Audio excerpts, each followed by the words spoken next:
do too. Good evening, good people. That would be just us. We are starting with our one audience member. Monday, April 11th work session of the City of Muskegon City Commission. May we have roll call, Madam Clerk? Commissioner St. Clair, Here. Mayor Johnson, Here. Commissioner Hood, Here. Commissioner Ramsey, Here. Vice Mayor German, absent, Commissioner Gorman, Here. Commissioner Emery. Here. Thank you. First up on the agenda, we have Placer AI software subscription renewal. So going to be Leanne, are you leading out on that? Okay. Yes, I'm going to lead out on this because Jake is at home not feeling well. So, as you guys recall, when we brought this to you a year ago-ish, I feel like we had recommended maybe a 3-month subscription, or 3-year, sorry. And the commission decided, well, let's just try it for a year. It's not a small amount of money, and then we'll see how much use we get out of it. And so here we are. It's time to renew. And we wanted to share with you that it really has been very valuable for us. We've been able to provide reports not just for our own uses, but to help the convention center and the CVB and various events that have occurred throughout the city. And we're really just kind of scratching the surface of what reports are available to us, so we know it can be even more beneficial than we've seen so far. So we highly recommend that the renewal get approved, but wanted to put it on the work session in case any of you had comments about what we've done so far. All right. Thank you, Manager Mike Sell. You're welcome. Commissioners, do you have any questions for staff on this? Or otherwise input on the matter? I have input. Oh, you first. I'm just Commissioner Emery? refresh us as to the reports that are gleaned from this program. I think that Jake included some in the packet, but what's cool is, you know, you can, you put like this geofence around an area that you're interested in, and you can not only see like how many people attended, but you can see where did they start from before they got to the event, and then where did they go afterward. And so that has been very telling information for us. And to be clear that it's anonymized data. Yeah, we have not had any complaints or any concerns since we started using it. No glitches. Everything is anonymous completely. So, you know, we can look at trends. We can see, you know, past years what happened, and you know, what happened this year, and how that has changed with whether it's a number or where they're coming from. It's just all kinds of great data. Thank you. Sure. Commissioner Gorman? Yeah, I was just gonna share. For me personally, on the Parties in the Park Board, we have always struggled with counting how many attendees come. And so we had a different kind of season last year, but it was just so nice, like, to be able to know how many people were there, what our peak times were. That helps us serve our nonprofit agencies better for their staffing. And like Leanne was saying, just to know where they're coming from totally changes like how we market that event, and it gives us better insight on who's coming. So I'm very excited to see this renewed. I hope other festivals are able to contact the city, and I think it'd actually be really nice if we did a summer wrap up and maybe got the information to them before they come to us, because I don't think all the festivals even know that that's available to them. But I think, again, just the information, the data is super, super useful, and I think that'd be a good service for us to do for those events. Absolutely. Great input, Commissioner Gorman. Any other comments or questions from the commission? No? All right. Yeah, this looks like a good tool that's been used for the past year and gives us very insightful data. And it's, like Commissioner Gorman was saying, it's great to share that data and information with our community partners. Hello. All right. Then we will move on to the next item unless, Vice Mayor German, welcome. We were just wrapping up Placer AI software subscription renewal. Did you have any questions by chance or input for staff before we move on to the next item? No, I don't. Okay. Thank you. Thank you, Vice Mayor. Yeah, thank you. All right, next item is the poverty exemption policy update. welcome. Rick Hey. Peterson. Wilson. Or Wilson. I'm sorry. It's Wilson. I'm not used to it either. Or it's work session. Welcome, Sarah. Yes, that's better. So you can see that I included our poverty exemption policy. And there is a part of it that we have to remove per some new state rules. The board is no longer allowed to deviate from the policy for substantial and compelling reasons. And so we have to remove that from our policy. There is also a part that I added at the end that is optional. That's a policy decision for you guys if you think you want to make that change. I will give you an example of the reason why I'm suggesting it. We had a situation where a couple lives in a neighboring community, have a college-age child. They decide to purchase a home in the city of Muskegon for said child to live in while child is going to college. Because the child has no income, they decided to put the house in the child's name and were therefore able to get a poverty exemption and not pay any taxes on that home. Again, it's a policy decision, but this would allow anyone that is disabled or over the age of 65, I think it actually says elderly, but I believe it's 65, to still receive that exemption. And I believe that's the intention of the exemption, is for those people to be exempt from property taxes because obviously they have a need for that exemption. So the state says the only thing that you can do is you can allow a 50% or a 25% exemption. So the language that I added, I actually took from the city of Lansing. This is in their policy. A person who applies who is not over the age of 65 or not disabled would get 100% exemption in the first year. But then in that second year, that would be reduced. And then after year 5, it would be reduced further, and it would stay at that 25% rate.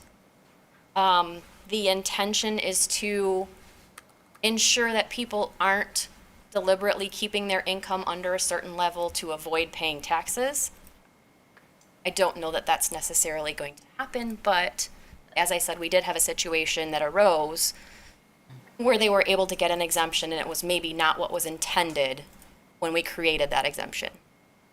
So it's for you guys to decide if you would like to add that language or if you feel that the current way we're doing it is sufficient. It's not necessary to add it, but we do have to delete the one section with substantial and compelling reasons. Commissioner Hood. Can you repeat the language on the exemption and what it is now and what you want to change it to? Sure. So right now, as long as they meet the poverty level standard set by the federal government, and then there's some other things that are required, as you can see in here, some evidence of assets and such. As long as they meet all of that, they automatically get a 100% exemption. Previously, they were allowed to deviate from that for substantial or compelling reasons. State says no more. The only thing you can do is the 25 or the 50% deviation.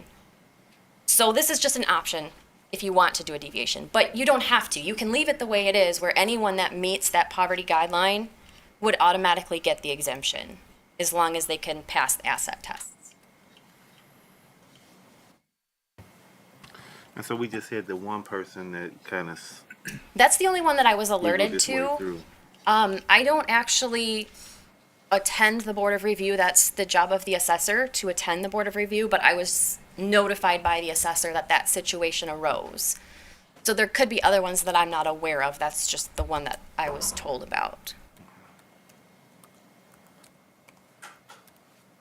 And, Madam Manager. Sarah, can you also speak to the population that is currently getting this? Like, I feel like when we had talked about this before, you had talked about the elderly and the disabled. That's I believe the majority of the population that we already give this exemption to. That is correct, yes. I believe the vast majority falls into that category of either disabled or elderly, and therefore they have the fixed income.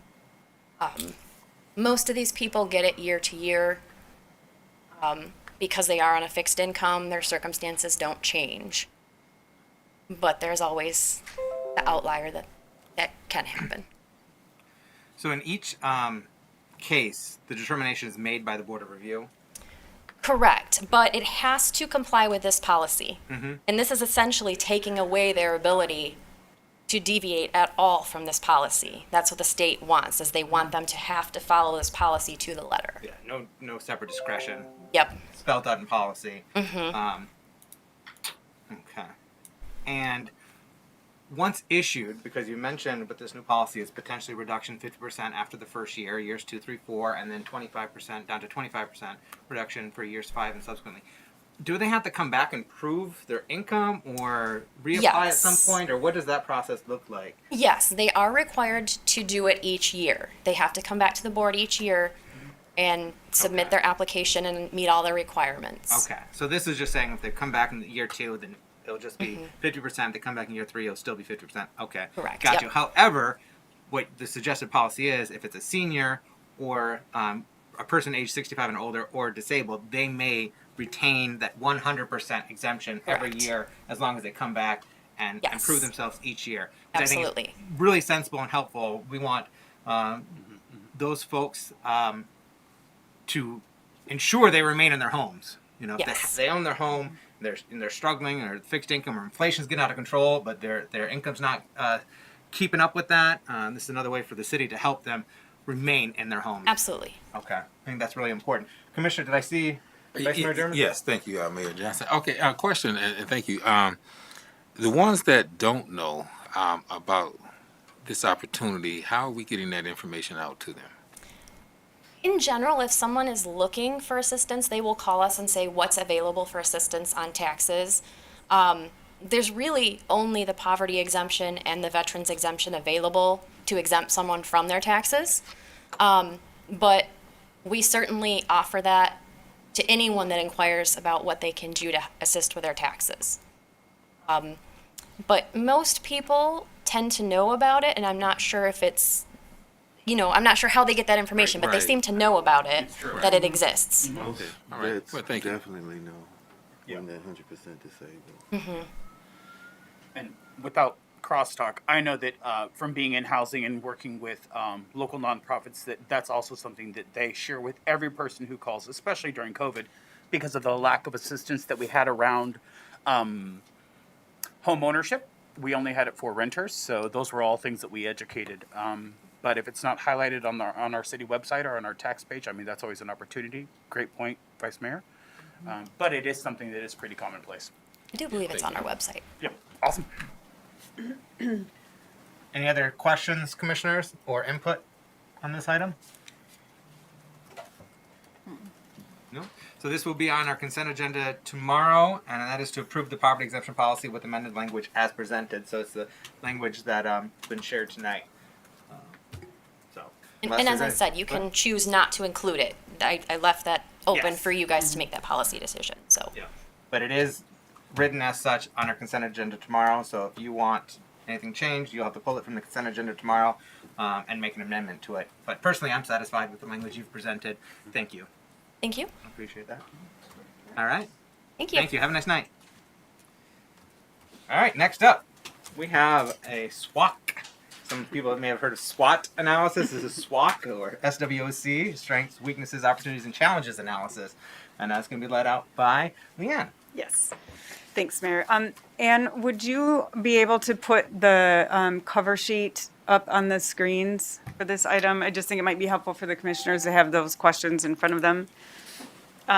So, as you all know, Friday is our goal-setting session, and our facilitator, Lou Bender, has asked me to go through this SWOC analysis with all of you tonight in preparation. He's going to kind of recap this on Friday when we meet. So once Ann gets the sheet up, you'll see the various questions that go along with strengths, weaknesses, opportunities, and challenges. I'll remind you that the strengths and weaknesses are meant to be internally focused. So things within our government, and then the opportunities and challenges are the things that are outside of our government. So I will just be taking notes of what you all think. So if we start out with strengths, it's in front of you. What do you see as the strengths of our organization? What do we do better than other cities? What advantages do we have? What do others see as our strengths? And please be patient with me. I'm not the fastest typer. But All right, commissioners, What we're do we starting with strengths. So don't be bashful. We got a lot of strengths in our organization. We're not going to shy away from our weaknesses either, though, and what we can improve upon. But I see Commissioner Gorman, you pulled the mic to you. Oh yeah, You want to start us out? Sure. I think one strength we have right now is I feel like overall city staff are in alignment. We're and together as the commission too, we all seem to be on the same path of moving forward, which I think has been a huge, tremendous change from before, and I think that's a huge strength we need to play on right now. Thank you, Commissioner Gorman. Vice, oh, Oh, I think Ramsey had. Commissioner Ramsey. Commissioner Ramsey had his up first. Yes, Yeah. I'm going to build off of what Commissioner Gorman said and say that something else that we also do really, really well, both bench and staff, is that we all come to the table with a multitude of ideas, a buffet of options, ways for us to work around any situation that isn't just one single thought pattern, so we can really dissect it, which is also another strength, see who and how it affects, and then pick the most, or what we would perceive to be as the most beneficial for our community, including our neighbors, solution moving forward. There's always a buffet of options. I love options. Diversity is the spice of life. Vice Mayor German. Yes. One of the strengths that I've seen over the years is the ability to sustain and maintain a budget to maintain the city. We're not in the red or anything like that. The safety of the community, and we address those needs. And over the last 11 years as a commissioner, I've never experienced any indication that the city government was neglecting needs of the community. So I think we allow ourselves to hear and address those needs in the community when it comes to public safety, but also keeping a balanced budget. And that goes to our department heads and staff in their field and expertise that help us keep that together. So I'd like to address that, and I think that's definitely a strength to maintain a municipality and keep moving forward. Absolutely. Good fiscal stewardship. Thank you. And Commissioner Ramsey, back to you. Unless anyone else wants to jump in first. I'm going to wait on you for a No, second, that's fine. Commissioner Ramsey. Yeah. Give Commissioner St. Clair an opportunity to jump in. I think that there is a great deal of strength around creativity and the willingness to try things differently than maybe anyone else is doing it, or maybe than we've done before, without having a clear vision of the future. Sometimes we've taken some good calculated risks. Here, here, yes. Creativity and risk taking. Calculated risk taking. Yes. Very important. Commissioner Ramsey, unless there's anybody else right now that wants to jump in. Commissioner Ramsey. Yep. No, I'm going to build off of what Commissioner St. Clair said and take it one step further and talk about those risks that come out of either the commission's mouth or the city staff's mouth. That there's city staff is always willing to show up and show out when a commissioner wants to sit down and talk about something, so that we can either learn that we need to take a seat, or that there's an opportunity for us to explore exactly what Commissioner St. Clair was referencing. And so that's something that we do really well. Staff is always willing to listen and to provide education where we need it. And then something that sort of augments that is that as you look at our bench, this is the most diverse representation ever. Mm-hmm. And city staff sees, appreciates that, and supports that. And I think that as we continue to look at better ways for us to be more representative of our neighbors, city staff is always trying to find ways that are more inclusive. And I don't mean inclusive in a way that's the buzzword right now, but really accountability to our inclusivity, so that when we talk about equity and inclusivity, that it's real and it's not just lip service. And while we may not know all of the things, there's a point for education for every single person. Staff and bench is willing to learn those things, and that's amazing for our neighbors. Here, here. Well said. Thank you. And I'm sorry for talking a lot. Oh no, we welcome it. That's one of our It's a strengths. strength. It's my strength. Put that down. Commissioner Hood, do you have anything to add right now? Nope. I'm hands. Commissioner Emery, do you have anything to add right now? Everything's been covered. So I love the way that we've learned to work well together. City staff and commission and Yeah, there are. Oh, Commissioner St. Clair. I would just tie into what Commissioner Ramsey said. The commission is very diverse, but city staff is also very diverse. You know, I think that we are not entirely reflective of our community, but we're making good tracks in that direction. Indeed, yeah. Over my experience over the last 9 years on the commission, seeing this commission and the city staff be very intentional, and having the various boards and committees and commissions and staffing of our departments increasingly being reflective of the awesome diversity of our community. It hasn't happened overnight, and there's still plenty of progress to be made, but progress is being made, and that is what's important.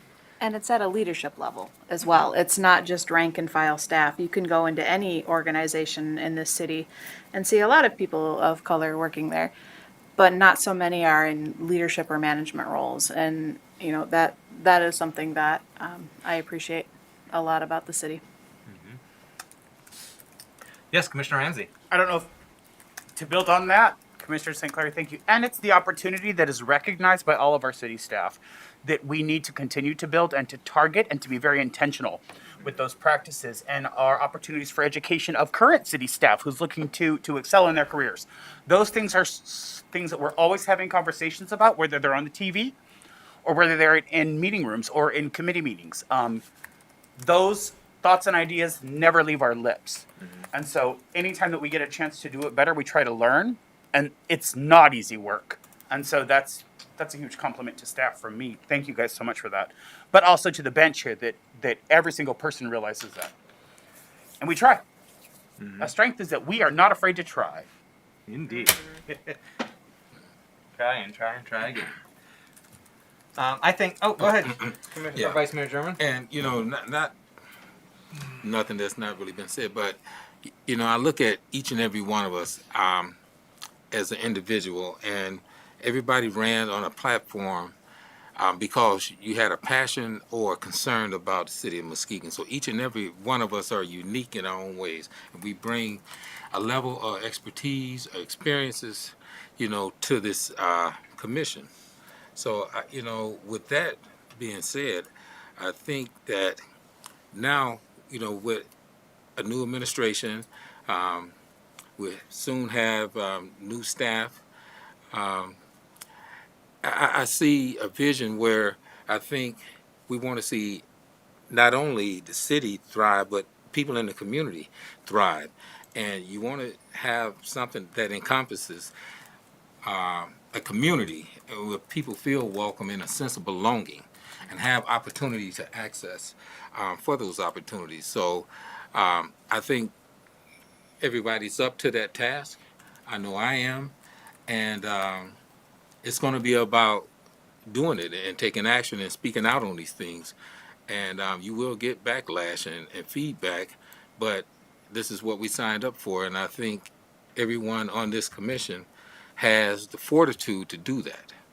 And it's going to be determined on, what we do.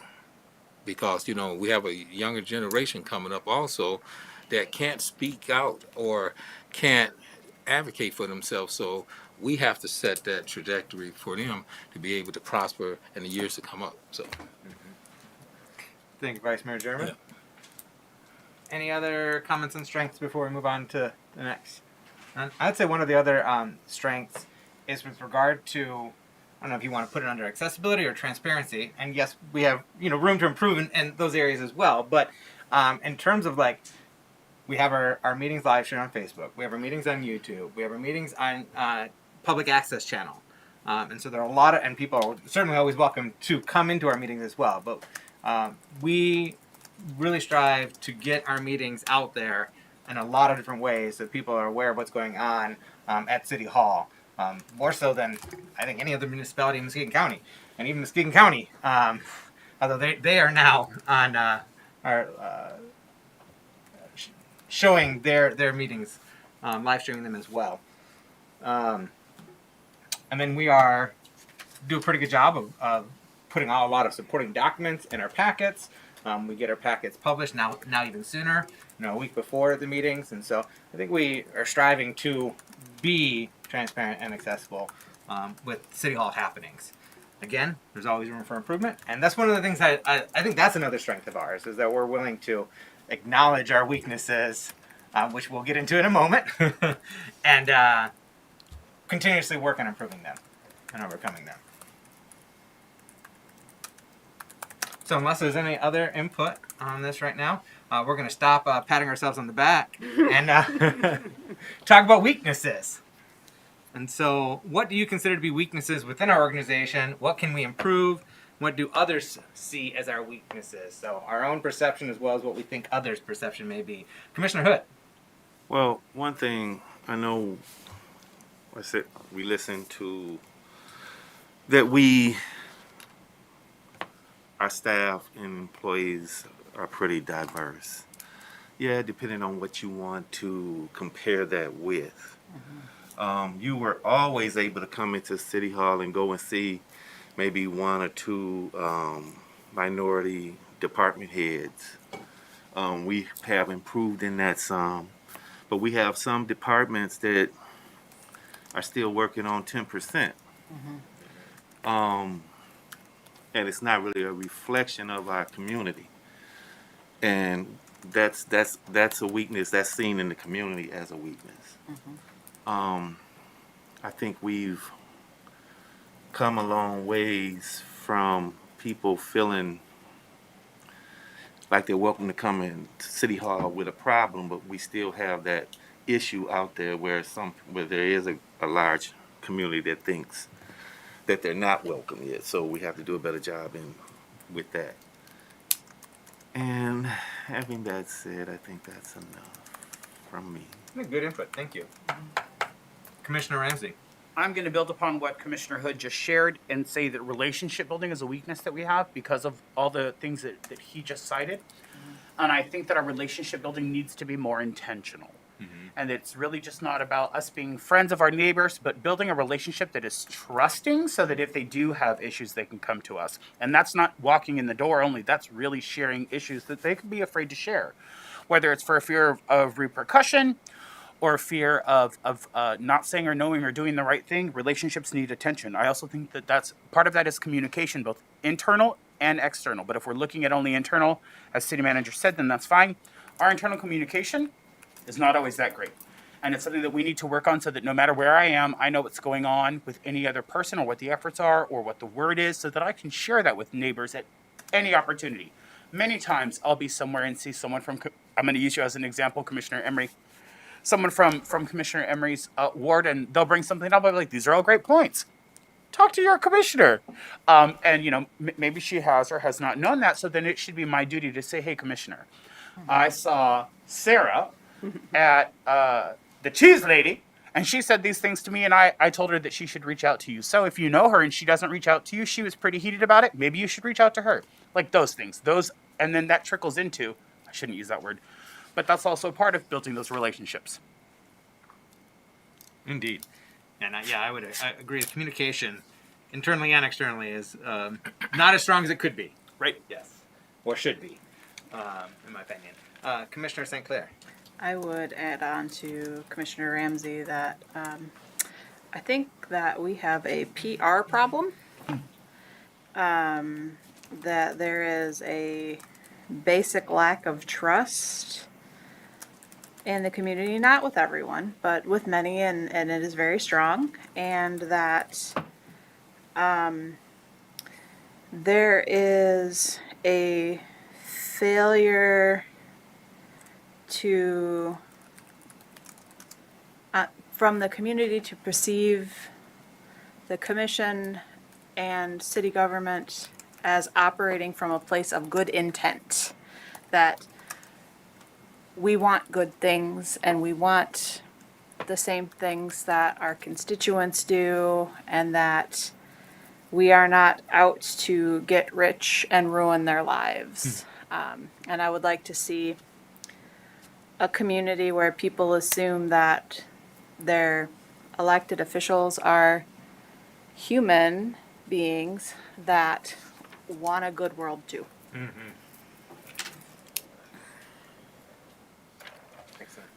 Vice Mayor. Yeah, Chairman.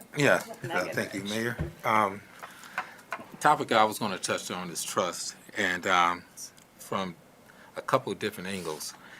First of all, what I hear from the community, I hear good things about, our police department and policing, but I also hear negative things from certain groups in the community, particularly people in the black community that really have a distrust in our public safety, or not the fire, but the police department. And I think that building trust or making efforts to engage with communities more, one could be the hiring of more black policemen. To be more reflective of the city that you live in, but also understand the culture of the black community. There needs to be some form of cultural competency to understand and meet people where they are. And the ones that have that experience, that lived here, that understand whatever ethnic group they come from, you do have some officers like that understand, but you have others that really don't have a clue. Also, looking at the administration board here, and I'm talking about city manager on down to planning department, the ones that sit at the table that make the decisions for these communities. I mean, for the city of Muskegon, that's not reflective of the city of Muskegon, because you don't have any people of color that really sit there. You may have directors or some department heads, but the ones that's actually sitting at the table making these decisions, that determines on how people look at how can they tell me what I need for my community if you don't understand the issues and struggles that I've dealt with in my community. These are things that I've heard, but even as a black man myself, I understand where they're coming from because I've lived that and I've experienced those things. So life experience is definitely going to be the best teacher. And with some of the, I would say, initiatives that's coming our way, we talked about trust building, bringing someone in from the outside to try to get a better understanding of working with different groups, whether it's diversity, equity, and inclusion. You don't need somebody to come in and teach you how to do what's right. I mean, you should know that if someone is not able to afford something, or you're raising taxes, or not even just taxes, but if there's a lack of resources or a disinvestment in certain parts of the community, that this, enables the ability for someone to thrive in that community. I mean, there's issues, there's problems. These are the things that people that's not sitting at the table address, but the ones that don't see it may have a interest or agenda to move forward without overlooking. And I'm not saying that it's done intentionally, but sometimes you just don't know what you don't know. So I think having that that diversity, inclusion, and the access to having the opportunity to convey those issues and those problems where they can be implemented would definitely make some of these communities better, if not the whole city of Muskegon. Thank you, Vice Mayor German. Commissioner Emery, did you have something you wanted to add or share? I can't add to what's already been said. So. Commissioner Gorman, did you have anything you'd like to share with regard to weaknesses, whether that you recognize or you believe is perceived in our community? No, nothing to add. All right. Anything else on this end? No. Yes. Final remarks on this question, Commissioner Absolutely. Ramsey? I want to talk about honesty and perceived honesty within the community. I think that we have a lot of great people on staff who are resolution oriented, much like myself. I like to jump from the problem to what the solution is, and then let everybody know, didn't I do a great job? But I think that part of when we speak about transparency and systems of accountability, part of that is, even though our staff is so great and our bench is so great, that we need to share more of the opportunities that we're addressing with our neighbors so that they understand how we got there, who's benefiting, why they're benefiting, and why it's been done. Yes. Because that lack of, while it's not intentional, that omission is creating a lack of perceived honesty with our neighbors, and we need to share and highlight that. And I don't know how more eloquently to say that, or if that makes sense to anyone, but we have to really lay out what it is that we do and why, because if the smallest question is there, it needs to be answered. And as many of you know, sometimes I'll use Leo as an example. He'll get up and say something that is wonderful and sounds great, and then I'll say, Leo, but what does that mean? And then he'll have an opportunity to share that, because not only do may other people know, but sometimes I don't know, and that's okay. So I think that as we continue to be the great resolution-focused team that we are, that we're more able to share the details of that work so that it's not questioned Absolutely. due to previous trauma. Yeah, that we can do a better job of articulating to the community as to why we do the things we do and the ways in which we do them. And that's part and parcel with transparency as well. Like, we may, publish packets sooner and have a bunch of supporting documents in there, or we may televise them on umpteen different platforms.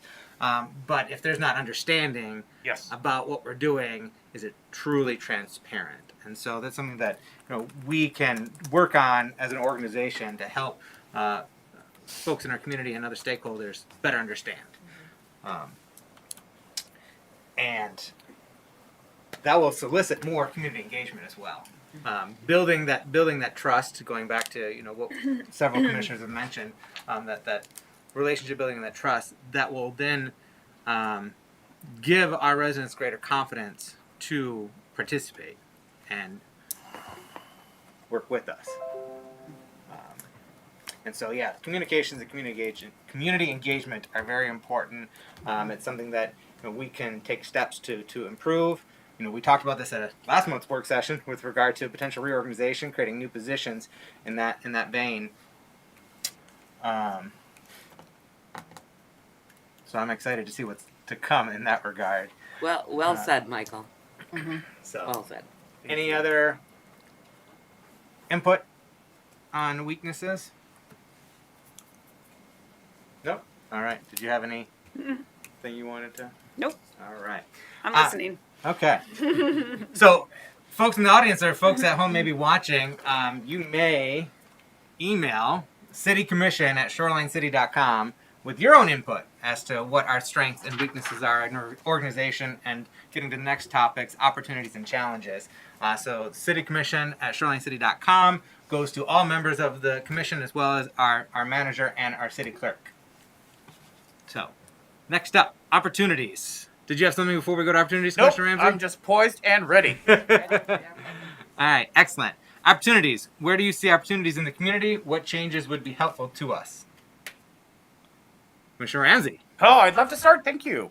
Yeah, so I think that what I really want to talk about, and then that's it, I promise, is neighbor engagement and education. I think that many times all of us say that, that we need to make a space at the table for people to be there that haven't been there previously. And then we take that a step further and we say, no, don't make a space at the table. Invite them to be a part of the menu and the meal preparation, right? So I think that all of these are great opportunities, but let's pretend that I don't know what I'm doing once I'm sitting down. So this may not make sense to some people, but if we have made a space for people and invited them to be a part of the process, let's make sure that they feel comfortable that when they sit down to be a part of the work, that they know what and how to do it. If you're sitting down to a fancy meal, which silverware do I use? Because if I don't know what to do, I'm going to sit there and be silent. And I think that we could do a better job of educating our neighbors on how to be a part of what we do at any level, right? But when they are finally in those areas of representation, like Commissioner Hood spoke so eloquently to, that they are a part of that conversation because they can be, because they are equipped with the tools to do so. And we do a very poor job of that. And that's not me pointing fingers, it's reality, right? Because we get in there and we're doing this work and we assume, because you're here, you know, that it's not the case.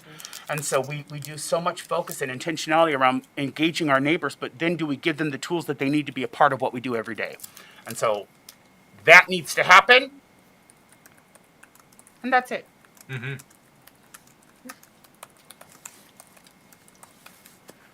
Thank you, Commissioner Ramsey. Thank you. Commissioner Gorman.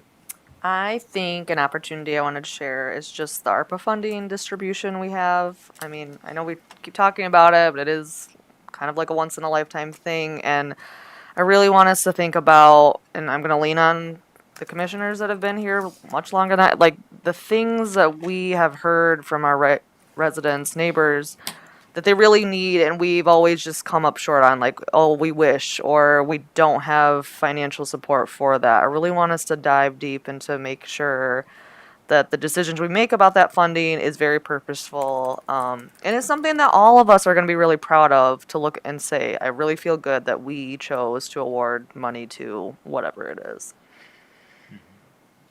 Thank you, Commissioner Gorman.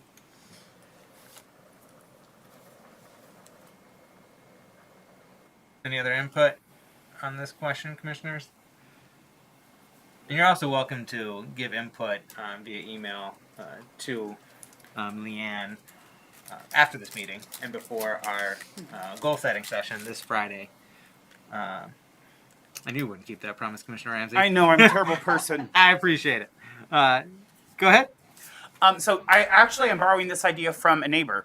I've had a couple of meetings with a resident of the Nelson neighborhood, and something that I think that we need to come up with as a staff and a bench is rules of engagement, so that whenever, and it's really about engagement of neighbors. So let's pretend I live on Sanford Street, and you guys are going to put a beautiful bike lane in my house or near my house. What is the process that we follow every single time something like that happens, so that it literally is just a checkbox, so that I'm not volunteering Mike Franzik to lick and personally stamp 5,000 letters to our neighbors, right?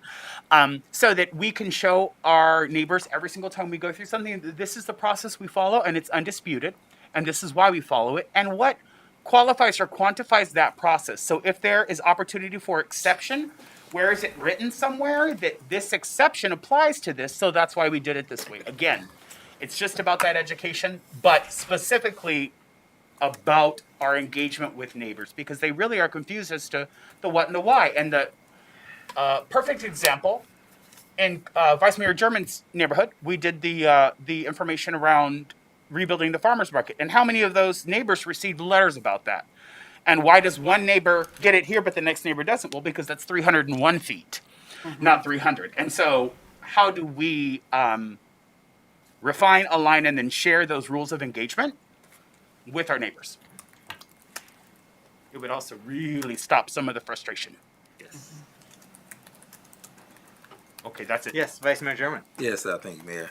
Yeah, I like the highlighted point Commissioner Gorman stated, and actually looking at the U.S. Treasurer's report, trying to figure out ways to utilize those funds for the community.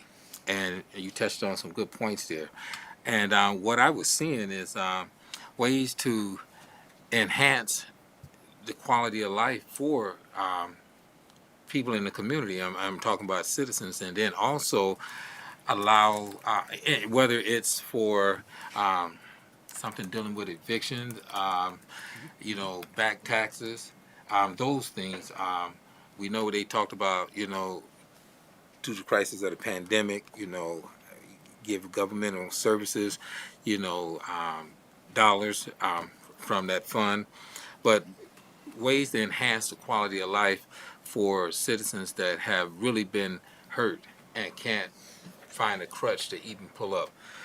I think also the opportunity for startup businesses is a good way to pour back and enhance the quality of life for these startup businesses and organizations that's trying to do something. Again, it's an opportunity to allow the city to do something to help everyone thrive in the community if they do what, you know, is needed for one, and support and have everybody be able to just thrive. So that's a key factor. And also with the social equity dollars, with the marijuana industry, I'm getting a lot of questions about that with the tax money that came in, excise tax money or whatever that's came in.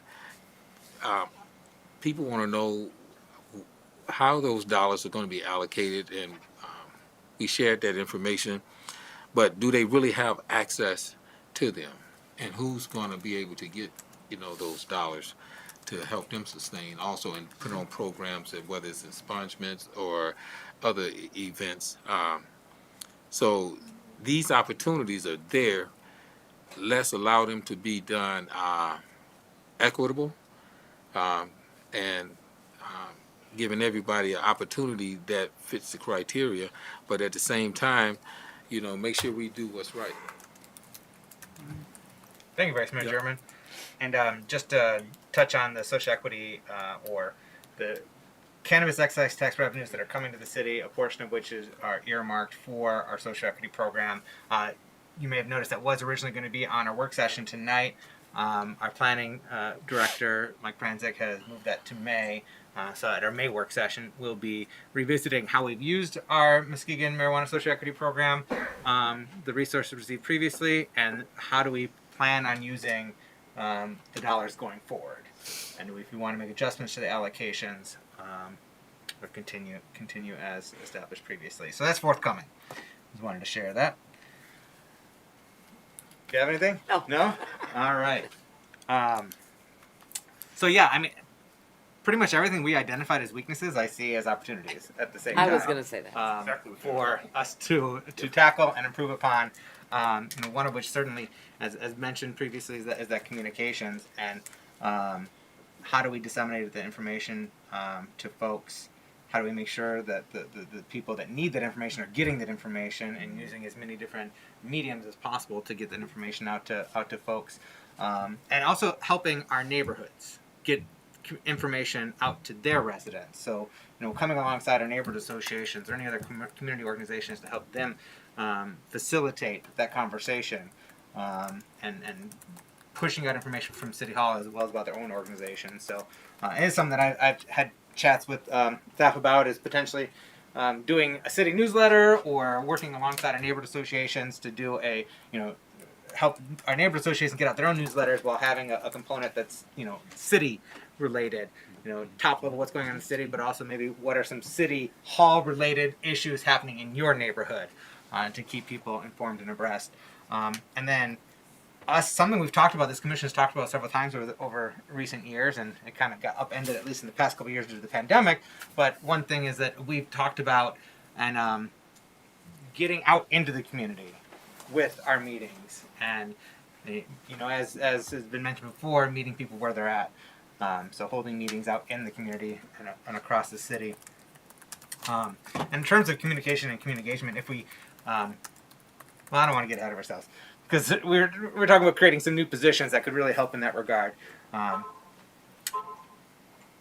that's forthcoming. That'll be part of the budgeting process.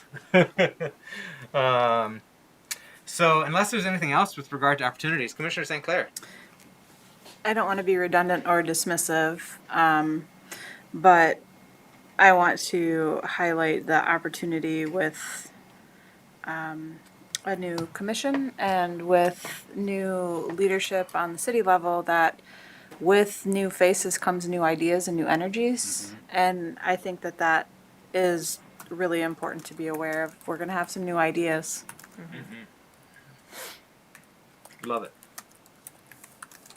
It's always good to have new ideas, fresh perspective, reevaluate things. Are we just doing things the way because we've always been doing them, or because they're the right way to do things? Mm-hmm. Well, let's reevaluate. Any other input on opportunities before we move on? I just think a little more specifically about an opportunity, our growing parks department and what that means for the community right now. I think that's a really new and exciting thing that is something a lot of people can grasp on. And same thing, we're going to get new voices there, and I think that's a huge opportunity to learn about. Maybe that's new communication avenues that we just didn't even think about. New places, using our Placer AI to find out where people are going, and just really leveraging the new technology we have that we are paying for. And then, like we're saying, it all ties then into communication then. So when we make a decision that might make sense to somebody, we can all back it up, and, they'll come along with us. Yes. I want to ask for a clarification. When you said new Parks Department, do you mean the Parks Commission that we're? Yes. Okay. Yes. Thank you. Okay, yeah, our Parks and Rec Yep. Advisory Committee. Yes. Yeah, that's gonna be great. But I was also thinking, this is what I almost touched on earlier, is we do hire those parks attendants or Yeah. DPW ambassadors, that having folks out in the community focused on those parks, but then accessible to the neighbors around them, Right. helping to not only inform folks of what's going on at City Hall, but being a conduit to receive, Absolutely. feedback and or problems going on in the neighborhoods. Like, hey, this issue's happening or this issue's happening. How do I address it? Who do I talk to? Right. So having them be that intermediary or that conduit, I think is going to be really helpful from a communications and community engagement Absolutely. perspective. So, thank you, Commissioner Gorman. All right, we're going to move on to challenges. So, what are the challenges facing our community? What obstacles are we facing? What within our external environment is changing? Ooh, a whole lot. Local, nationally, internationally. What could hinder? We don't need to go to all of them. What could hinder our success? Mr. Ramsey. So we've talked about a lot of, and I want to second what you said, Mary, and thank you for that. That when you look at weaknesses, it really is about those opportunities. I think that one of the challenges we have right now as a bench, as a city staff, and also as neighbors, because we're all neighbors. Let's not forget that, right? Is preparedness, and we've really highlighted that through every single one of our topics thus far. Is that we have to be prepared as neighbors, we have to be prepared as city staff, we have to be prepared as elected officials, so that when someone is at the Parks and Rec Committee meeting and has a question for Leo is ready to answer or refer to the proper place. Or if I am in a meeting and someone says, I have a question about, I need to be able to answer or refer. And not just to, here's a phone number, go with God, but a real warm handoff about, let me make this connection for you so that you can get your questions answered. Or do we need to go together somewhere? That preparedness is something that we oftentimes lack. It's also, part of it comes to our preparedness of being at our committees, our individual committees in this meeting. And because there is so much going on and so much that I know we're addressing, and in the words of Vice Mayor German, we signed up for this work, but it doesn't mean that it's not hard, taxing, and sometimes long. And so we just need to make sure that at every opportunity we are supporting us being prepared so that it mitigates all the opportunities and weaknesses that we've talked about thus far. Excellent, thank you. No one can see me smile. Smile with your eyes. Vice Mayor German. Yeah, thank you, Mayor. What are we facing in our community? The challenges, and definitely a affordable housing problem. Working with, Ward 2, the community that I, reside in, and hearing the different stories, and also with the inclusive zoning. These are things that a lot of people in that community is not educated enough on. And I think Commissioner Ramsey touched on that earlier when he talked about educating and engaging. And I think it has to be more better means of engagement when it comes to educating. Some people are, take things, visually, they see the development, and some are better auditorial. You can tell them, but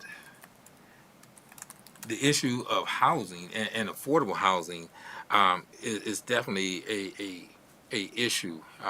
People are being actually pushed out, priced out. I talked about gentrification before it was a hot topic. Even when we started the pilot program in the Nelson neighborhood, I understand the effects and the impact of gentrification and what it's done to the cities of Portland and Baltimore, St. Paul, Minneapolis, Minnesota. Not just hearing about them, I was there on a special task to learn how these different cities combat and deal with that. And the stories that I've heard, once it starts, it's all the same. It happens everywhere. You know, there's no set formula or underlying conditions to say, well, it's not going to happen if you start to develop, rezone. Prices are going to inflate. People are being pushed out, priced out.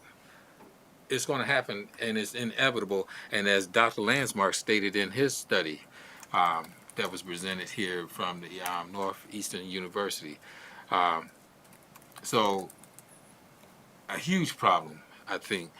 And that's something that I think the city could do better on, and find ways to accommodate, have, some type of, and I can't remember the word, is it like land trust or something like that, where you can cap off rent, in those areas where, there's different means that other cities are using to accommodate people, to make sure that these people are protected. And I think with this new commission, we got an excellent staff that's, qualified and educated. We have to find creative ways to do this. And I can only, let you know what I hear and basically in things that we see. But at the same time, I think, the expertise is going to come from our staff to be, a little bit more creative and get more buy-in from the community as well. Thank you for sharing that, Vice Mayor German. Housing crisis is certainly a challenge for our community, and it's a worsening challenge, unfortunately. And then on top of that challenge is how do we, as a city, build up our community, add more housing, and do so in a way that does not inadvertently displace folks in our community. Because we want to be additive or accretive. We don't want to push people out or displace them. That's for sure. So thank you for that. Commissioner St. Clair. To tag on to that, I think housing is important. We don't want to displace people from housing. I'm also aware that we are displacing people from accessing what have historically been community areas that are available to them, and we're developing and people no longer have access to the spaces that they have had historically, and we need to be very careful that we don't develop away the lakeshore. We don't want to be Atlantic City. People want access to the water, they want access to the beach, and I think that there's a very tight line that we need to walk on that to make sure that we are taking good advantage of the amazing resources that we have and benefiting from that financially and as a community so that people can still get to the water. Here. Thank you, Commissioner St. Clair. Commissioner Gorman. One challenge I wanted to get on the list that I think is just unique to our municipality is we have a lot of people, Commissioner Ramsey was talking about, neighbors that are not residents of the city that have a lot of strong opinions about what we decide and even come to our meetings, which is great. But I would love us to explore opportunities, how we balance those voices, respectfully hear them, but also serve the residents that live in the city. And I just think it's more of a unique challenge for the city of Muskegon than other municipalities in the county. And I'd love to explore then to better relationship building then with our county commission to make sure they're fully informed what we're deciding or things ahead that they should know about so they can serve their constituents better too. And so, yeah. That's all. Yeah, all great points. Yeah, I'm of the same mind of we want to be welcoming of all voices, but while balancing that with who we are, obligated to serve. Absolutely. Who we are, representing and while still be welcoming. And I view non-residents input, and I view every non-resident as a potential resident. Absolutely. And they may have great ideas for how we can improve our city. However, at the end of the day, we have an obligation to serve our current residents. And something I sometimes bristle at is when folks from outside of our community want to or demand Didn't want to influence.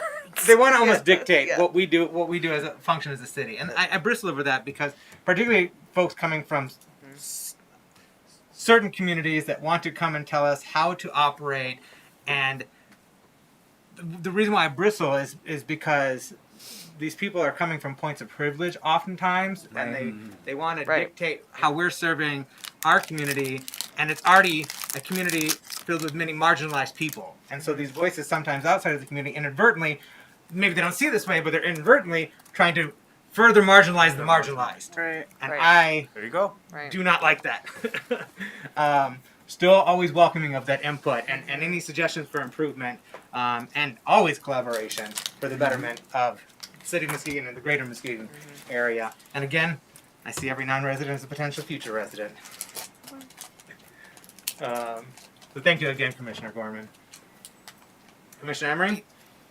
I believe one of the biggest challenges of our community is creating jobs, good paying jobs. And we work hard at that. I think we can need to continue to work hard at that. And inviting those businesses into our city and to invest in our city.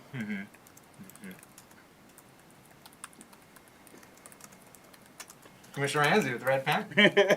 I want to thank you, Mayor, for talking about our duties as neighbors to be neighborly, and that it is wonderful that we get the opportunity to learn from our neighbors and the experiences that they've had within their own cities and how they might be applicable to ours. But to always extend that ear and that conversation so that they know that we are a part of what's happening in our county as a whole. And so are they. And we love to work together.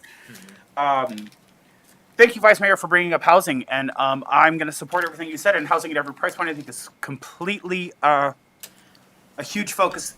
But I'm a little more high level with this. And so I want to talk about the mitigation of misinformation as a challenge. We have a hard time, to put it mildly, about the misinformation that is happening in our community and how we stop those channels of communication or how we interrupt and make them more beneficial to our neighbors. All I have to do is jump onto Facebook, and this isn't about people on Facebook.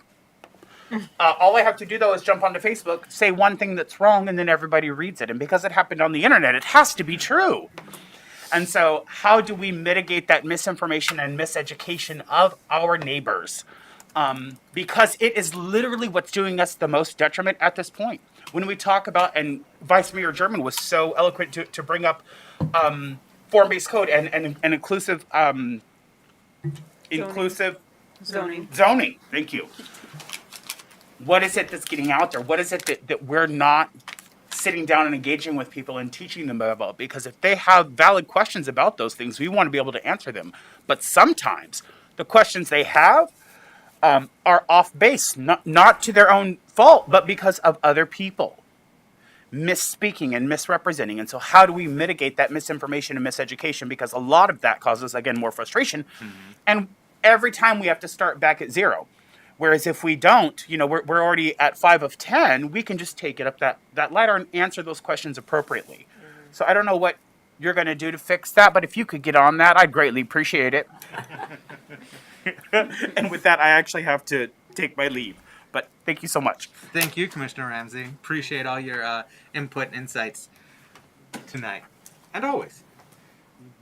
All right, any other final remarks with regard to challenges? I think just one other thing I wanted to add about this conversation is our rapid economic development helping our community understand that we're planning for a long-term future. And so it's the best way to describe it, this is really cheesy, but in, oh my gosh. Nope, I'm not even going to bring it. Never mind.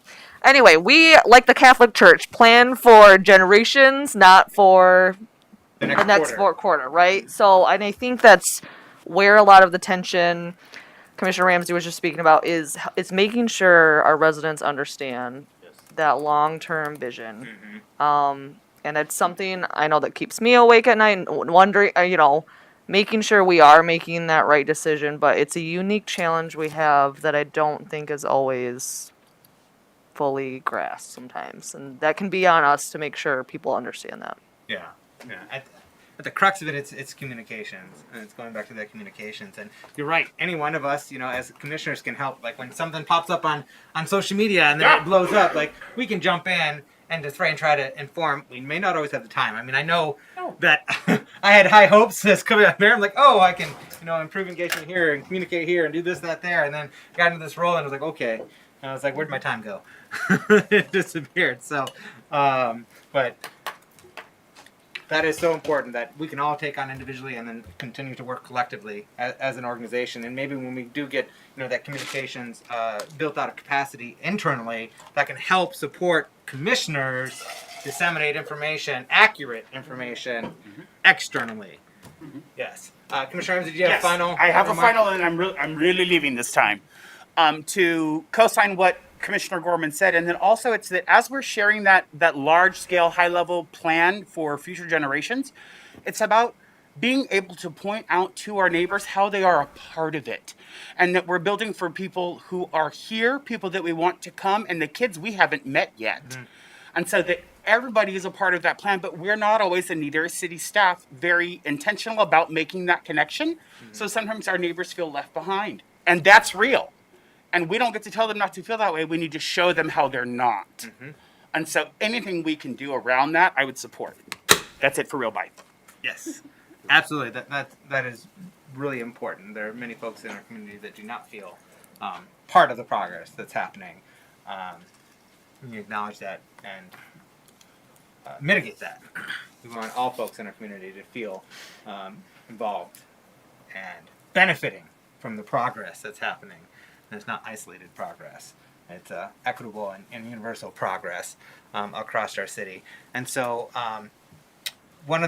that's one of the challenges I see also is ensuring that public resources and opportunities are shared fairly and equitably across our city. And again, that also circles back to communication as well, because how do we communicate to make sure that people know that those resources are available, or those opportunities are available? That's part and parcel with communication as well. But Commissioner Hood, did you have something else? No, I was just going to add on, well, just comment on what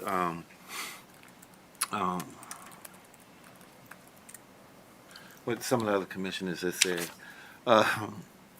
And I just think it's important that we as commissioners understand what we're telling the community, how we're explaining it to them, because you will get a following, and then you may do more harm than good if you don't totally understand what you are telling them. Right. And if you don't understand, that's okay.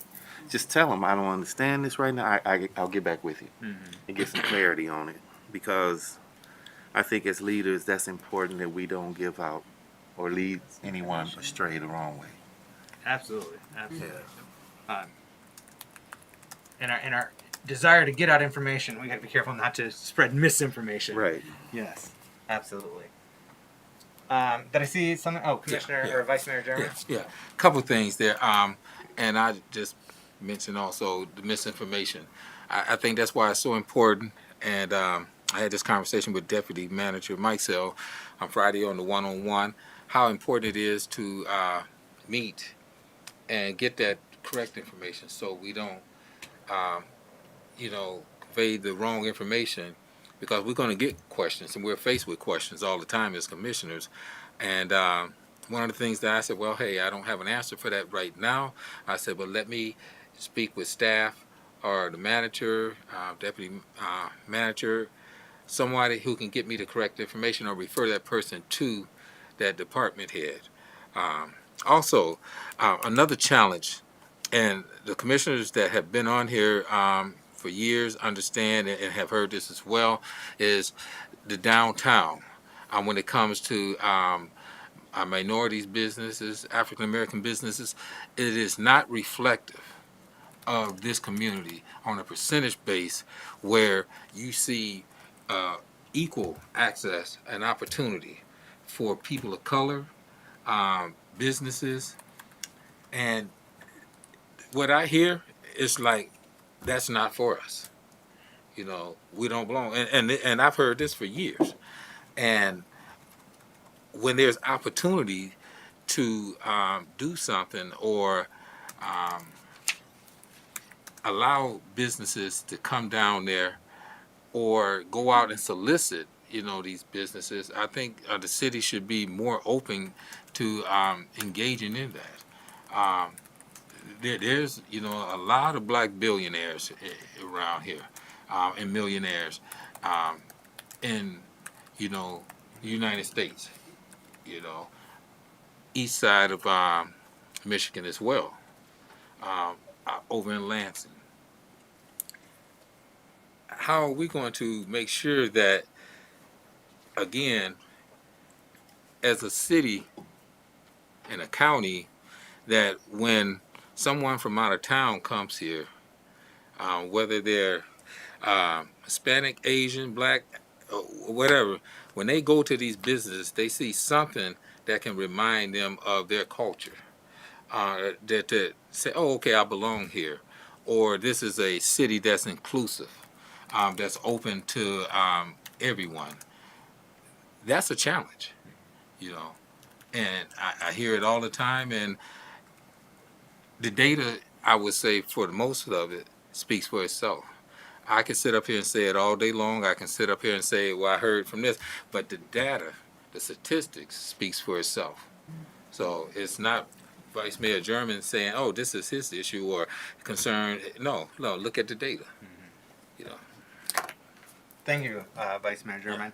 I would add that all great input tonight on all of these questions. I would add one of the challenges that I see, and this isn't necessarily City of Muskegon specific, like City Hall specific, but it is something that's important for the future of our city and this operation.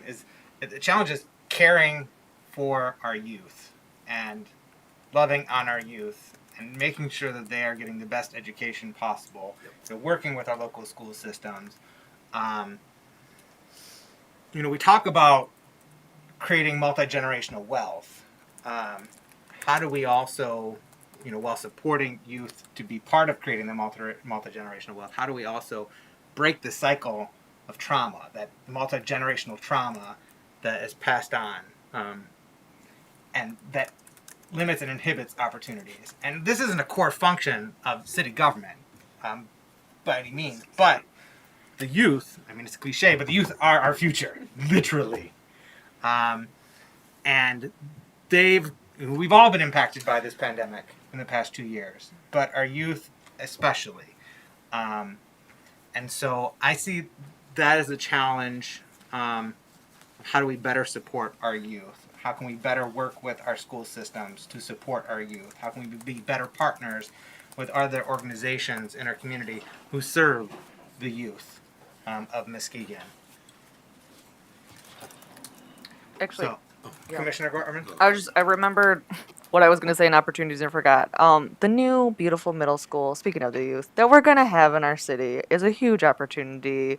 I remember when Commissioner St. Clair was campaigning and talking about, like, when you drive around the city, the yard signs you see of very proud parents, which is great, who students do not attend Muskegon Public Schools. So I just think, again, the more welcoming we can be, get people excited that their kids are going to go through that school system. It's a fun opportunity we have. But Yes. I'm a very proud product, K through 12 product from Muskegon Public Schools, and I want everybody to feel that way in graduating from Muskegon Public Schools, and that families choose to locate in the city of Muskegon so their kids can go to that school district. Again, as it was a very premier district with a long storied tradition. Vice Mayor German, do you have a final remarks? I was just going to just kind of piggyback off what you said, Mayor, about youth, and that is so critical, you know, to the just life itself. That's one thing that's going to keep happening is, you know, babies are going to be being born, and they're going to grow up, and in a situation where they have no say so or input to what their life is going to be. And as a city that oversees, as a government that oversees the city, and as you stated, working with the school boards, I think it's our duty as leaders outside of this commission to engage with local schools, going into the schools. And this is something that, I just me myself, it's just things that I practice in my lifetime as a community organizer. It just became a habit to engage, with students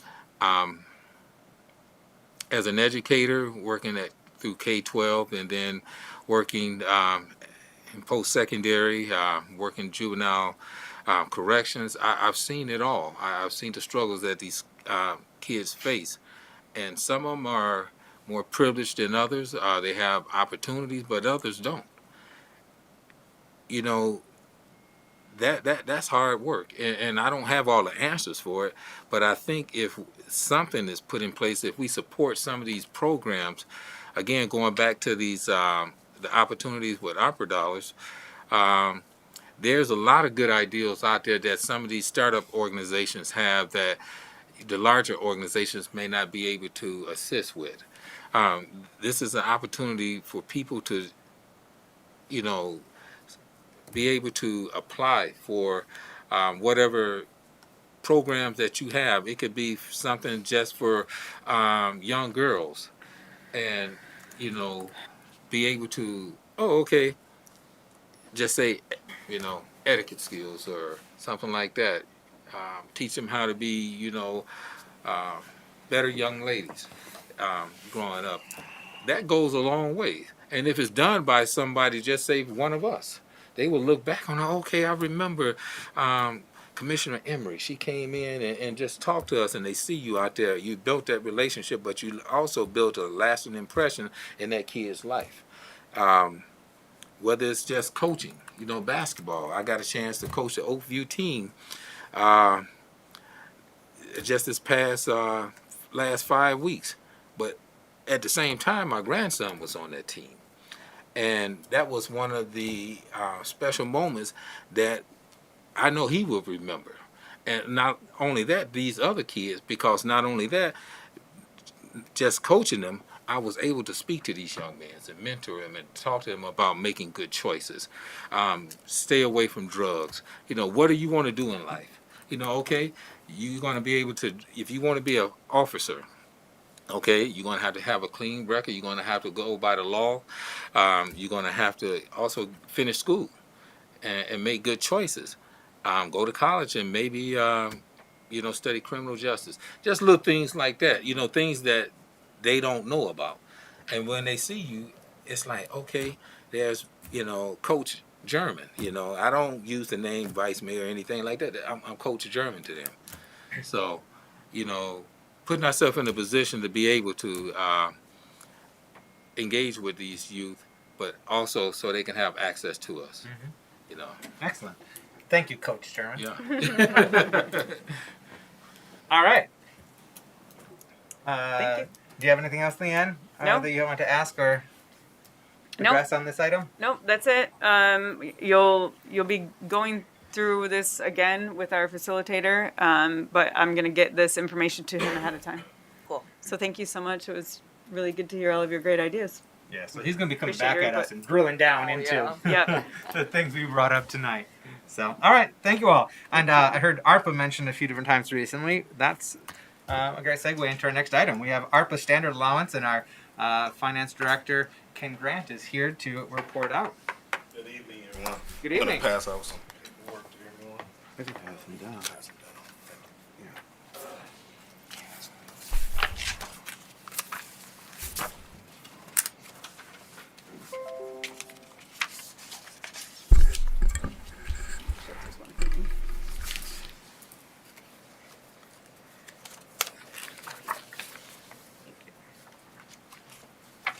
You want one, Leah? If there's one extra, yes, please. This extra one? Okay. Thank you. That's for Leanne. I have one for. Thank you. Okay. Good evening, everyone. We wanted to talk about ARPA and the standard allowance. The standard allowance is just, I guess, let me go back up. The U.S. Treasury gave everybody money, a lot of communities money. And we had a lot of discussions with the Treasury and how the reporting mechanism and how much money we had, how much reporting was involved versus how much money we had. So the Treasurer listened to us, and they came out with a final interim ruling for the cities and counties throughout the state, throughout the country. They realized that a lot of communities lost money and revenues, and that's why they just gave us a standard allowance of $10 million, so we wouldn't have to do so much reporting and simplified reporting, because it will be if we had 50 projects and I had to report it on 51, it would just be very time consuming. So what this allows us to do is we could spend the money on general fund expenditures and other things without the reporting. So last year, before backing up, the state of Michigan gave us money for our fire and policemen for them working during the COVID. So leaning on that experience, I simply had to run a payroll report, and I could generate to the state of Michigan, like I could prove that I spent $300,000 on police, and they're like, okay, we could give you that money back, and you just provide reporting. So my goal for the standard deduction was just to simplify the reporting that the finance department and planning or Pete and other departments have to do as far as construction projects, because we had an infill project that you guys want to fund, which is almost $5 million, and you know how many subcontractors we have to keep track of, and permits and things like that. So it would be a lot simpler for the city just to use a standard allowance and not have to report on all those things for the things that you select to spend ARPA. And also, ARPA has stipulations on what we can spend money on. So we have to be careful. All the things that you want to spend money, ARPA money on, we cannot do it because they give us guidelines. So this $10 million gives us flexibility on how we spend the money. So once we get the money into our general fund, I want to use the $10 million to offset our police and fire costs until we spend the $10 million. And once that money is into our general fund, we could spend that on whatever projects that you deem necessary, that you have already approved, that may not meet the ARPA guidelines. So that's what long story short, it just gives us flexibility and freedom from reporting, and we still accomplish what we intended to do as for the commission. So as you look through this, we already have allocated almost, I was surprised, me and Pete worked on this today, we almost allocated $14 million of the $22 million that we got. We haven't spent any of it, but you guys have committed it through different ways. Last year in our budget, we had $900,000 going to the general fund. We had $679,000 going to the arena. So that was before we even got our money. We already spending it. So I just want you to be aware that we are spending this money, and we have to use this money as soon as possible to get that money to our general fund and offset some of the expenses that you guys already have approved. So that $900,000 that you referenced for the general fund, that was budgeted for the fiscal year 2021. Yep. So that has already been transferred to the general fund? I have not transferred it, but I want to transfer it before the end of the year. So that will be forthcoming before year end into, okay. And then after you subtract all these other commitments, like to the Arena Convention Center, CSXT purchase agreement, and then the different commitments to the Boys and Girls Club, Muskegon Museum of Art, and Frohenthal Center, as well as our info housing, of the standard $10 million allowance, we're looking at about $226,000 remaining from that $10 million standard allowance. Yeah, those are things that I want. I do not want to report on these things because it's so hard to do some of these reportings, and some of these might not be in meet all the ARPA guidelines. So if I don't have to report on these and use the standard deduction on that, it would make my life easier. Simplifies things. Yeah, and you will still accomplish the same goal. Allows us to use our limited capacity and resources elsewhere for greater betterment of our city. So there may be some areas where these will get reduced as well, which could free up a little bit more money. So like we were talking about the Mercy Health Arena, those improvements, potentially using other resources, not just the Yes, ARPA dollars it for could that. be, So yep. that could free up a few dollars. If the convention center ends up not being as much, that could free up the purchase agreement for the rail line. That might be under the 2 million. We're just allocated up to 2 million, so that could free up some more dollars. The reason why what I'm getting at is I'm trying to understand what, in addition to that 226 that we know is remaining balance, how much more it could potentially be, and then do we have an opportunity with that balance that's unallocated through the standard allowance? Do we have an opportunity to stretch that out, since we have to have a plan in place by the end of 2024 of how we're going to spend all of our ARPA dollars, and then we have till the end of 2026 to actually spend all of the dollars.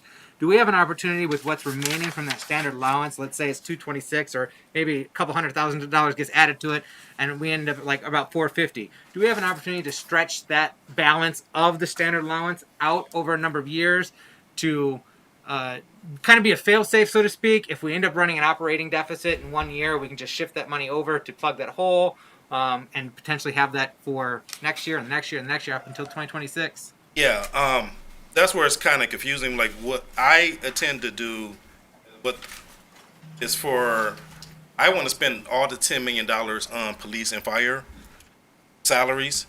And then once we got that money into the budget, that money is available for whatever we want to do.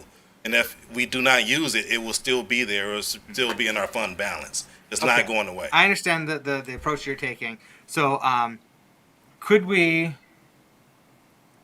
withhold a portion? Let's say we did $9.5 million into there in one fell swoop, and we withheld $500,000 to use kind of as that fail-safe.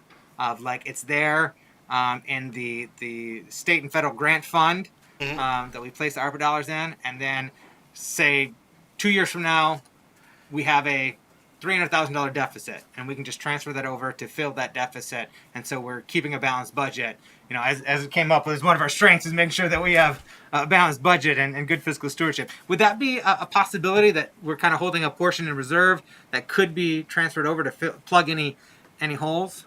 We could do that. I mean, like I said, we could bring that money into the general fund and then transfer it to our rainy day fund if we want to. You know, so it's there. Whatever way you want to do it, it's the same.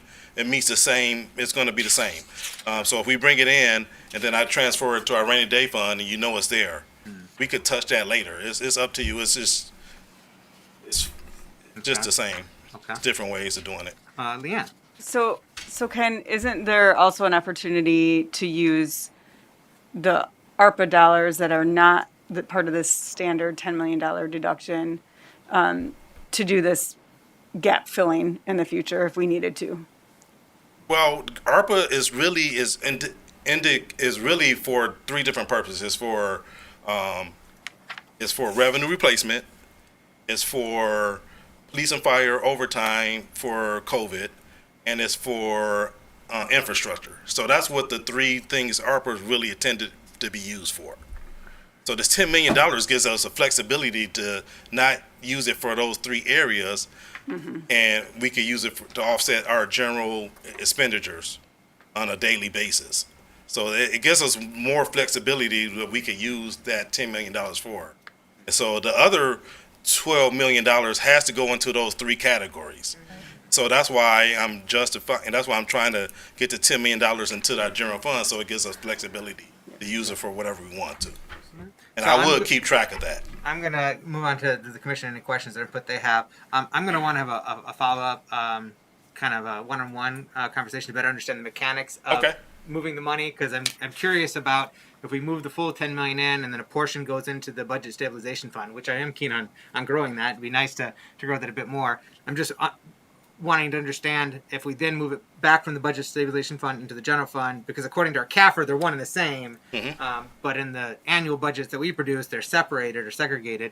And so I just want to understand if pulling from the budget stabilization fund back into the general fund, or pulling from a separate, that grant fund, pulling it in, how that is presented or viewed from a counting perspective, and that CAFR, if one would be erasing the deficit and one may not be on paper. I guess I'm getting into the weeds here, and I'll spare the commission right now and, like I and said, folks at home, but I will want to have a conversation to better understand the mechanics of all Yeah, that. because one of the things, I went to a finance association meeting, and a lot of cities were like going through the same thing. And this was a God-sent thing for cities and municipalities, that we don't have to report this. We don't have to go through all these stringent steps and reporting every little thing for this $10 million. It kind of just gives us, like, they know a lot of cities are struggling, and they figure that the average city lost about $10 million during COVID. So that just use this $10 million.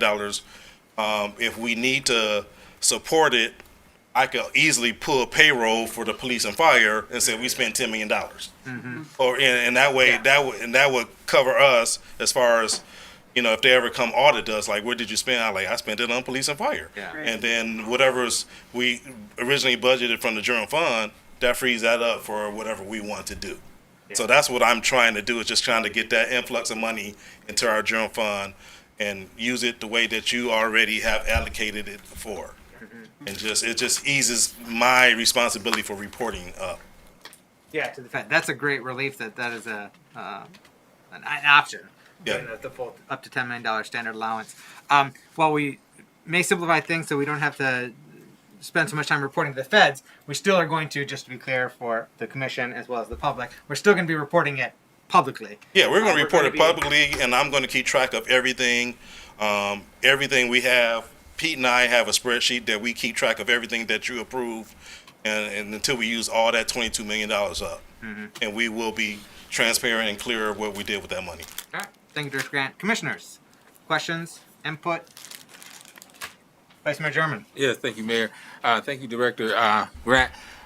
Looking at the U.S. Treasury's report that you talked about, isn't there some language that states that some of those dollars that need to be used for underserved communities as well?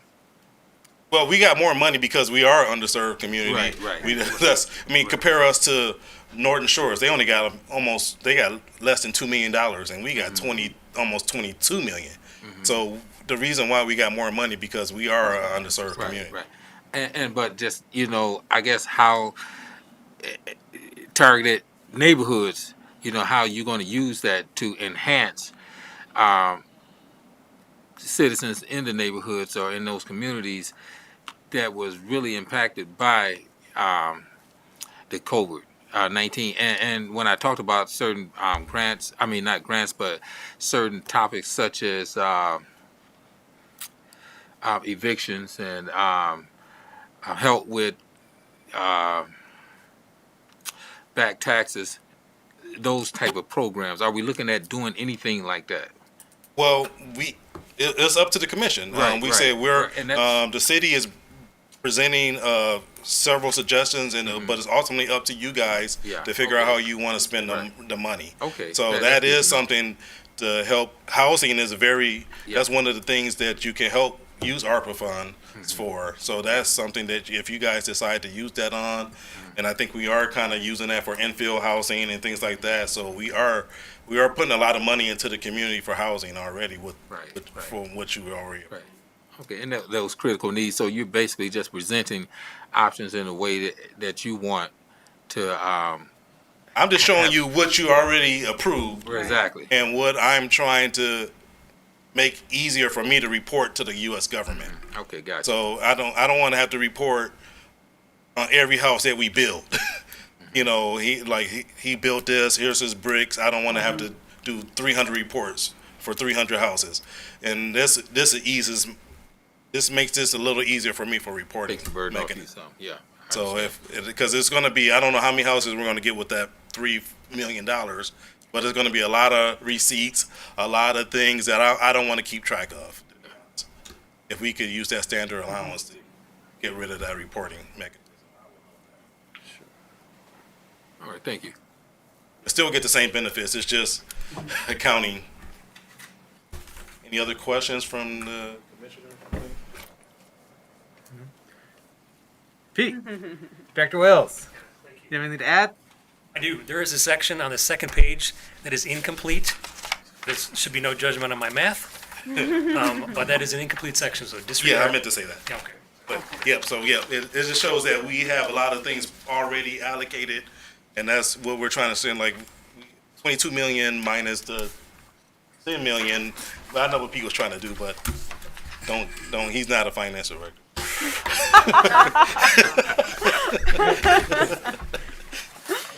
All right. All right. So if you have any other questions, or call me if you're not. It's just more of a. This is more for a reporting. It's not anything we're trying to do sneaky. It just allows us and allows the cities and governments throughout the state and the country to ease up the restrictions as far as reporting, and it doesn't have to be so stringent. And because they know that most cities, on the average, lost $8, $9, $10 million. So it's like, why make you report on all that if we pretty much know you? Oh, I totally understand.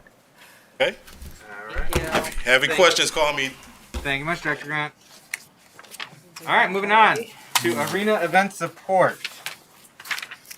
Okay, this is me. So the idea here is really it's kind of an accounting thing. So we're not really changing the way that we're doing anything with the Ironmen and the way that they use the arena. We're just trying to change the way that we account for it so that the arena budget doesn't look like Ironmen are always cost negative for us. And the reason that we're wanting to do this is we want to make sure that there will always be support for the Ironmen to be there. We've heard from the commission, and you can certainly share with me tonight if you have a different opinion, but we've heard from the commission in the past that it's very important to have the arena football team playing. They draw a much different crowd than hockey does, and we have wanted to continue to support that. So this is a way to do that so that in the future, when we're looking at the budget for the arena, we don't go, oh, Ironman always loses. Let's not do that anymore. So that's the reason behind doing this. It's kind of an accounting change. Mm-hmm. We already transfer money from the general fund to the arena on an annual basis. And so it will just come from that same transfer that we would have normally done. We'll just do it specifically tagged for Ironman. Mm-hmm. Commissioners, any questions or input on this matter? No? Commissioner Hood? Just real quick. Yeah, I appreciate the work to make that adjustment because, as you said, the Ironman do bring a different crowd. It brings a much diverse crowd to those games. And I just think it's important to have that down there also. So just a good job with staff. Yeah, thanks. Yeah. Absolutely. For those of you who were not at the game on Saturday, you missed something very exciting. It was awesome. They started already? Yeah. Yeah. Oh, I missed Saturday. Well, you have 4 more games to. You do. Right? Yes, you have more games, Four but more it was games. it was exciting to the last second. I don't do sports. I usually catch them. So yeah, I ditto to what Commissioner Hood just said on that. I would just like to add, we've talked about this in the past, and I would like us to give further exploration and consideration of this, because in the same vein as to why we want to accommodate the Ironmen there is exploring ways to accommodate the Lakehawks basketball as well there, and looking at options, even on a trial basis of potentially leasing a floor and then putting on a day of event that brings in maybe a tournament of high school teams that then has a Hawks game at night. So pairing those two and just trying to bring more folks from our city into the arena, enjoying the arena, and trying to accommodate that local sports team as well, a local minority-owned sports team. Yeah, we've talked about this, and I have reached out to our arena manager, so he was going to reach out to the Lakehawks and have some conversations about what they need and how it would work. So Excellent. we've Thank started you. that. You're welcome. That's great to hear. Any other questions or remarks? No? All right. That's going to be on the consent agenda tomorrow for approval. And like our manager said, it's just continuing the same level of support we're doing before. It's just moving around from an accounting perspective. All right. So now we're moving on to public comment. We've got one citizen's request form to speak. You may still submit additional ones if you'd like to the clerk. We have a Jamie Cross from the city of Muskegon. Welcome. Very much. I'm glad to be here. So my name is Jamie Cross, and I want to talk a little bit about what's one of your agenda items tomorrow, and it will probably spill over to some of the other things that you're working on and some of the conversations I heard tonight. So a little bit about me for background. For about 20 years, nearly 20 years, I worked for the Alliance for the Great Lakes. So I have some background in various programming projects dealing with the Great Lakes. In fact, our first office that I worked at was here in the city of Muskegon when we were the Lake Michigan Federation. I also work for GVSU. I work on the Annis Water Resources Institute. I'm a science instructor. I love it. It's my ability to reach out and connect kids to the resource, but we do science. And we do a lot of testing on the lake. I don't know who here has been on the boat, but it's a wonderful experience, and we talk about the lake, we do some testing, and we talk about the impacts from the land and the water and how it can change our Muskegon Lake. I also want to just kind of briefly say, too, that I heard some conversations about the lake and the community and access for the community to the lake. As you know, millions of dollars have gone in to restore that lake. And thanks to the organization like the Muskegon Lake Watershed Partnership, its partners, and the community, tireless effort that went into trying to restore that lake brought that money. So I just want to remind ourselves always, as we're talking about development and things that we're doing on the lake, that it is the community that has helped to restore that lake. And then recently, I've become a member of the Nelson Neighborhood Shoreline Access Committee. And through that, I'm learning a lot. So, and I'm looking at things through the city and the developments to see how they impact access to the lake. And so I'm not speaking on behalf of the Shoreline Access Committee. I'm just coming now from what I've learned in my experience. So I'm reviewing the Hartshorn PUD revision. And so there's some questions that have come up, and I understand that there has been some wetlands identified, which makes sense. We can see where the water is. And so as a result, they're refiguring that. And one of the things I saw in the proposal is that they're now using one road to access the boat launch, which is also, I think, access for the site. So I don't know for sure. I'm just trying to figure this out. I'm not an expert, but it looks like there's only one access into the public area. And so if we think about, we now have two communities, Adelaide Point, we have Hartshorn, we have the public, that are all going to be using that access point to put in boats, to walk, to enjoy that one piece of public land. So, and there's not a lot of, I'm sorry. No, it's not me. There is a lot of green space. I don't see a lot of green space in the development proposal. Or shared green space is where I'm going at for the people in that community. So I don't really understand, how good this is going to be for public access, and also the access for the new people coming in that are in these homes. I also read that 75% of the condo people will probably be from second homes, so really not full-time residents. So I want to keep that in mind too. So I feel like there's going to be a lot of activity coming in that road, and how people function going in and out, biking, walking. They're not just going to access everything from the bike path. I know that from walking. I'm going to find the quickest route to what I need. So I have some concerns about that and some questions. So a lot of this is just questions I'm posing to you to think about over the next 24 hours as you're preparing. So, and then also parking for the boat launch. We have those two new communities. No, that That's was not our- me, is it? no, no, Okay, I'm just it's making it's sure. a clock. We have Yeah, 3 3 minutes. minutes. for, Oh, I'm sorry. Am I past? Yeah. You're F4. Okay, so I'm sorry. So anyway, so that there is also the boat launch, and so I'm wondering if there is enough parking for boats between now the new two communities and the public access. And so also there's changing the sidewalk, and I don't know how that reduces public access, but they're reducing the public sidewalk. And I just want to kind of point out something that happened, Harbor 31, that I came across with some of the public meeting minutes, and I'm going to hand them over because there, through that, there was a change to that PUD because, and some of you may not know this, but there was proposed public access, and it was removed because of deed restrictions. So I have just some questions, making sure that we're checking those boxes. Are there any deed restrictions that prevent public access at the Hartshorn site? And then in terms of impervious surfaces, there seems to be a lot. And I don't know if anything's been thought about in terms of green development, stormwater runoff. Remember, we just restored that lake.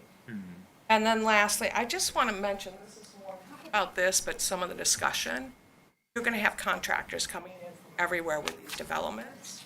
And I don't know if this is an opportunity to look for workforce development. Last thing, and think about working with some of the groups in the community that are teaching skills and how you can make that a part of that. Absolutely. And build some income and job skills here.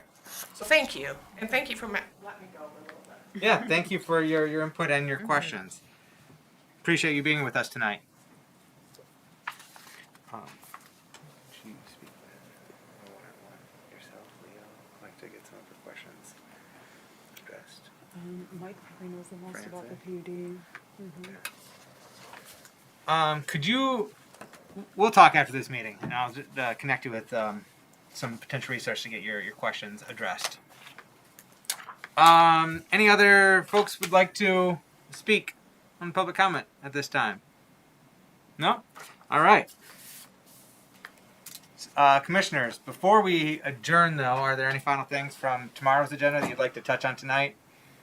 Right quick, any questions preliminarily? No? Okay. We're going to move to adjourn, but after this, we do have a Community Relations Committee meeting, so don't go anywhere. Welcome a motion to adjourn. So move. Second. All right, all in favor, please indicate by saying aye. Aye. All opposed, same sign. Ayes have it. We are adjourned.